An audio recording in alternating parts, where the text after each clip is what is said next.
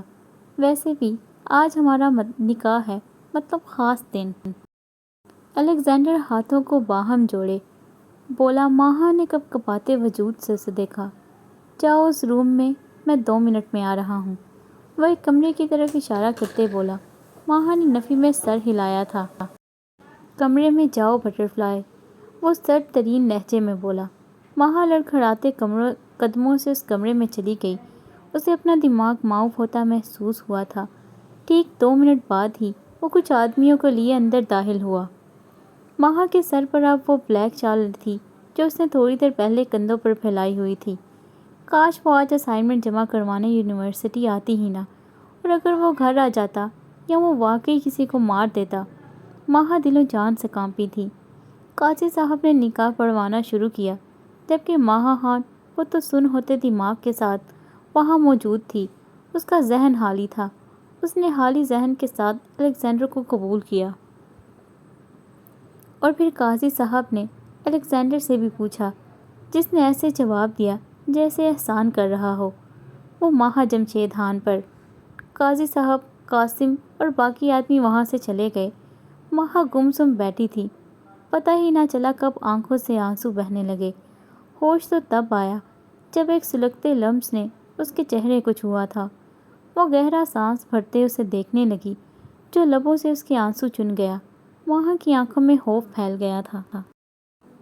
وہ پیچھے کی جانب کھسکی۔ رو کیوں رہی ہو؟ اب سے تم وہی کرنا جو میں کہوں گا، اور زیادہ سوال جواب مت کرنا، مجھے پسند نہیں۔ وہ انگلی اٹھاتے بولا۔ ماہا لب بیچ گئی۔ مجھے گھر جانا ہے، وہ روتے ہوئے بولی۔ اسے لگا پل میں اس کی زندگی برباد ہو گئی ہے، وہ تباہ ہو گئی ہے۔ سامنے بیٹھے شخص نے سر سے ہیٹ اتاری۔ ماہا نے پہلی بار اس کے چہرے کو دیکھا۔ ہیزل گرین آنکھیں، عنابی سیاہ لب، بکھرے بال، مغرور ناک۔ بلا شبہ وہ بہت حسین تھا، اور وہ ٹھیک کرتا تھا جو آنکھوں کو چھپا کر رکھتا۔ وہ آنکھیں کسی کا بھی چین و قرار لوٹ سکتی تھیں۔ وہ ساکت سی ہو گئی تھی۔ بٹر فلائی، اتنی جلدی ہے مجھ سے دور جانے کی؟ وہ لبوں پر سائڈ سمائل رکھتے بولا، اور ماہا نے جیسے کمرے میں طلسم اترتے پایا تھا، وہ لبوں پر کھینچی مسکراہٹ سحر طاری کرتی تھی۔ نکاح مبارک۔ اس کی کمر میں ہاتھ ڈالتے وہ ساکت انداز میں بیٹھی ماہا کو اپنی جانب کھینچتے بولا۔ ماہا نے اپنی کمر پر اس کی انگلیاں پیوست ہوتی دیکھی تھیں۔ مجھے گھر جانا ہے۔ طلسم ٹوٹ گیا تھا۔ ماہا کو اب وہ کوئی حیوان لگ رہا تھا جس کے سائے تلے ماہا خان قید تھی۔ وہ اٹکتے لہجے میں بولی۔ وہ ماہا خان کے لبوں پر اپنی انگلی جماتے چہرہ اس کے چہرے کے قریب کر گیا۔ ماہا نے سانس روک لی۔ تم نے کہا تھا میں تمہیں چھو سکتا ہوں۔ اس کی آنکھوں میں چمک ابھری۔ وہ محبت کی، چاہ کی چمک نہیں تھی، وہ سرد شفقت بھری بدلے کی آگ کی چمک تھی۔ نہیں، وہ اس کی گرفت میں مچل کر رہ گئی، جبکہ الیگزینڈر نے بڑی ثقافت سے اس کے لبوں کو اپنے لبوں کی قید میں لیتے قطرہ قطرہ خود کے اندر موجود زہر کو ماہا خان کے اندر اتارا۔ ماہا کو اس کی جارحانہ گرفت میں اپنا دم گھٹتا محسوس ہوا تھا، جبکہ الیگزینڈر کے ہاتھ اسے اپنی کمر کے اندر دھنستے ہوئے محسوس ہوئے۔ وہ اسے دور ہوتے اسے دیکھتے ایک آنکھ دبا گیا۔ ماہا گہرے سانس بھرتی اسے ششدر چہرے سے دیکھ رہی تھی۔ اس نے الیگزینڈر سے ایسے فعل کی توقع نہیں کی تھی۔ اب باتیں ہیں بدلے کی طرف۔ وہ اپنے لبوں پر آئے ماہا کے لبوں کے خون کو انگوٹھے سے صاف کرتے بولا۔ یکدم اس کے چہرے پر سرد تاثرات چھا گئے۔ ماہا کی آنکھوں سے آنسو ٹوٹ کر گرنے لگے تھے۔ پہلا جھٹکا لگے گا تمہاری اس ماں کو، وہ لب دبائے بولا۔ ماہا نے روتے ہوئے نفی میں سر ہلایا تھا جب الیگزینڈر نے بری طرح اس کا بازو کھینچتے اسے اٹھایا۔ نہیں پلیز، وہاں سے سکتی ہوئی بولی۔ الیگزینڈر نے پلٹ کر اسے دیکھا۔ میں جو کہوں گا وہ کرو گی، وہ ذرا جھکتے بولا۔ ماہا کی ہائٹ اسے کئی درجے کم تھی۔ اس کی ہیزل گرین آنکھوں میں وحشت دوڑ گئی۔ ماہا روتے ہوئے اس بات میں سر ہلا گئی۔ گڈ گرل، مائی لٹل بٹر فلائی، وہ مسکرا کر بولا، لیکن اس کی مسکراہٹ بھی اسی کی طرح سرد تھی۔ اوکے، گھر جاؤ اور گھر پہنچ کر مجھے میسج کر دینا۔ مجھے تمہاری بہت فکر ہوتی ہے، اکلوتی بیوی ہو تم میری۔ وہ اکلوتی پر زور دیتے بولا۔ اس کے کندھے پر ہاتھ جماتے وہ مسکرایا تھا۔ ماہا ہولے سے لرز گئی، بیک بون میں سرسراہٹ سی دوڑ گئی۔ جاؤ، ہیری تمہیں یونیورسٹی چھوڑ دے گا، وہاں سے تم گھر جانا۔ وہ سگار کوٹ سے نکالے اسے سلگاتے بولا۔ ماہا وہاں سے پلٹ گئی۔ وہ بس کسی طرح وہاں سے نکل جانا چاہتی تھی، جبکہ الیگزینڈر کے لبوں پر پراسرار مسکراہٹ تھی۔ نہ جانے اس کے دماغ میں کیا چل رہا تھا، لیکن اس سے چہرے سے لگ رہا تھا اس کے ارادے خطرناک تھے۔ شادی کی تیاریاں عروج پر تھیں۔ کل آرزو کے کالج میں بھی کمپٹیشن سٹارٹ ہونے والے تھے۔ وہ اداسی چہرے پر سجائے گھر لوٹی تھی۔ سب کی شاپنگ مکمل تھی سوائے ماہا اور آرزو کے، جنہیں دانیال نے لے کر جانا تھا۔ آقا جان، یہ اب کیا بول رہے ہیں؟ دانیال یکدم اٹھتے بولا۔ آقا جی نے سختی سے اسے بیٹھنے کا اشارہ کیا تھا۔ وہ لب پیچھے بیٹھ گیا۔ تم جانتے ہو اس کے علاوہ ہمارے پاس کوئی راستہ نہیں دانیال، تم آرزو سے نکاح کر لو، ویسے بھی شادی تو تمہیں کرنی ہی ہے اب۔ آقا جان سنجیدگی سے بولے۔ دانیال نے باپ کو دیکھا جو خاموش بیٹھے تھے، جس کا صاف مطلب تھا وہ اس فیصلے پر راضی تھے۔ آقا جان، وہ بد دماغ لڑکی ہے، نہ اسے تمیز ہے نہ ہی پہننے کا ڈھنگ، اسے بس اپنی کرنی ہوتی ہے، میرا اس کے ساتھ گزارا مشکل ہے۔ دانیال مٹھیاں بھیجے بولا۔ وقت کے ساتھ سب ٹھیک ہو جائے گا دانیال، وہ سب سمجھ جائے گی، تم جانتے ہو اس کی زندگی پر خطرہ ہے۔ آقا جی اسے سمجھانے کے سے انداز میں بولے۔ دانیال جبڑے بیچ گیا۔ آرزو خان سے شادی، اف، وہ تو مر کر دوبارہ زندہ ہو جاتا تب بھی ایسا نہ سوچتا۔ دانیال مجھے شرمندہ مت کرو، میں شہیر سے وعدہ کر چکا ہوں، تم آرزو کا خیال رکھو گے۔ آقا جی یاسیت سے بولے۔ دانیال نے سر ہاتھوں میں گرایا تھا۔ وہ کیا کرتا اس لڑکی کا جو اسے بدلے لیتی تھی۔ دانیال سفیر خان اور آرزو خان بہت الگ تھے، وہ دونوں اکٹھے ہرگز نہیں رہ سکتے تھے۔ ٹھیک ہے آقا جان، لیکن میری ایک شرط ہے، مجھے نکاح کے ساتھ ہی رخصتی چاہیے۔ میرے اور آرزو کے معاملات میں کوئی نہیں بولے گا، نہ میں کسی کو جواب دہ ہوں گا۔ وہ اٹل لہجے میں بولا تھا۔ تو آقا جی مسکرا اٹھے۔ ہمیں منظور ہے، وہ مسکرا کر بولے تو دانیال وہاں سے اٹھتے باہر نکل گیا۔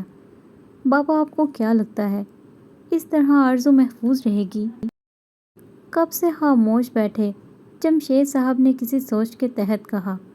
ہاں مجھے یقین ہے جمشید، دانیال کبھی اپنی عزت پر آنچ نہیں آنے دے گا، آقا جی اٹل انداز میں بولے تھے۔